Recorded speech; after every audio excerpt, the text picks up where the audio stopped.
Hell, Sammy Jenfi will be a kind of crack more. In the course of this matter, what did you have to buy? Same copy a settled case, no? Because only case. Only what did you have to buy?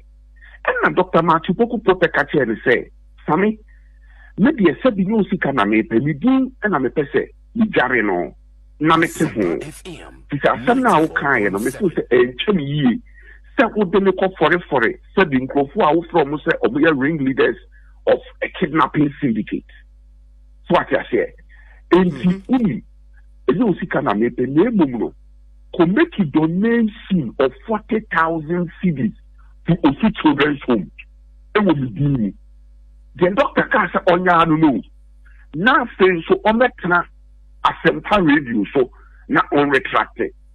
Or say asempa radio so ne dey obetin about the retracted. Name of donation na okoya ama children's home ne dey. On to me ye e wo doctor din. And a doctor say want to me ye donation no manyanka. And yes adia and ye young court na judge mu asem no. So what I say, enti ono ankasa no onim said the all can no correct. Enti in the time Orichi out say ope out of court settlement no. And Dr. Matthew Pokrempe man is our conditions. They say one onkoye donation of 40,000 Ghana cedis. Yes. Osu Children's Home in his name in Dr. Matthew Pokrempe name. Yes. Na on Simra Sempa FM Emra me pachel.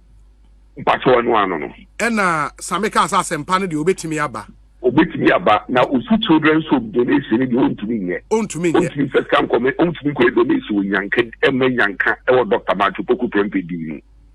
Inti said the nyado no na dey ko do be every. Anti eno no failure na afi moko court no. Eno de ko nje ka say ni asem no. It is here no after the judgment no.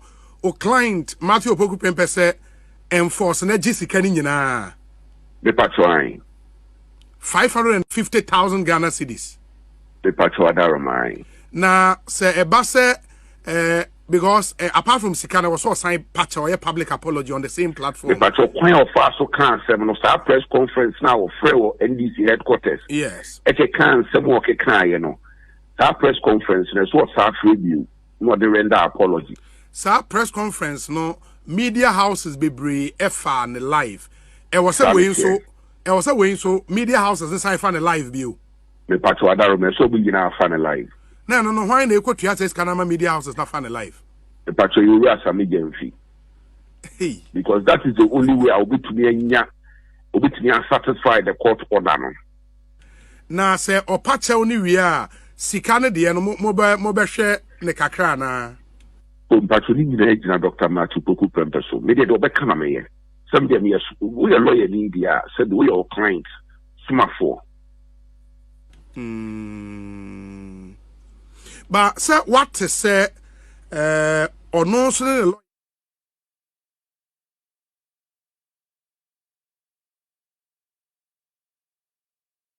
and to drive and yet the wakwa drivers watching driver's license.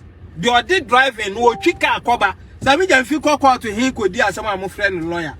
I fed it yo. As some of no Sammy Jenfi natural say no ni hobby. Akwani as unim. Matthew Poku Prempe say was here, meaning in the constituency bako. Many workers say so, sepe and share not constituency. And can he be no nanka kahon, but they say and kahon. And some no say any their court.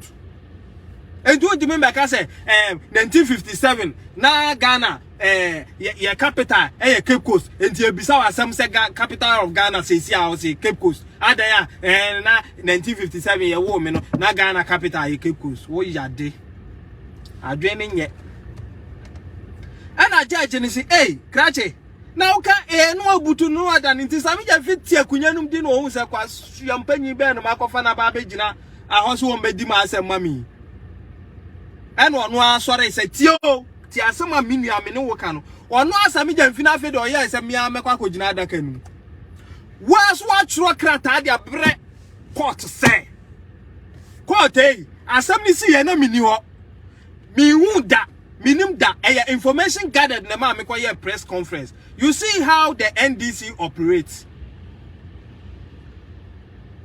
omo trase bo asem na mo ankasa ho a no omo bokwa saa te sa asem na si they are liars atorofo ne ndisi fo asem omo ka bia Sammy Jamfi be ka cho se Matia Midu wonya no kwafo won ka no kure baako because ya fa Matia Midu ade a chia won se Matia Midu wo pe no kwafo wo ga na ye Matia Midu nipa we ana wo di na chi young boy baby papa fa wa bra babo na Sammy Jamfuru obefulu enti Sammy Jamfi hwe ya ade na nia ye nyan eno no asori say my lord me ameba begina daka ni hey Krache, have you forgotten so soon say we say na muma ne man say ne obi awo no ono akwagina daka mo se me hu mate opoku pre wo so atro letter de abeto de judge ni nhwem emfa mu awatan no wo de ato se na uni ho wo begina daka mo say me hu no tama me ya adwuma wo KMA na wone say du hwan nam what a Jimmy world. Na Sammy Jamfi, wo yire, wo kanche makura na tie adwam obeka cho say we Jimmy because Jimmy sam na wo ye no. Enti ya besre mo Ghana fo monya court say. Court asam ni si ye na mini ho. Mi hu da, minim da information gathered na ma me kwa ye press conference. You see how the NDC operates.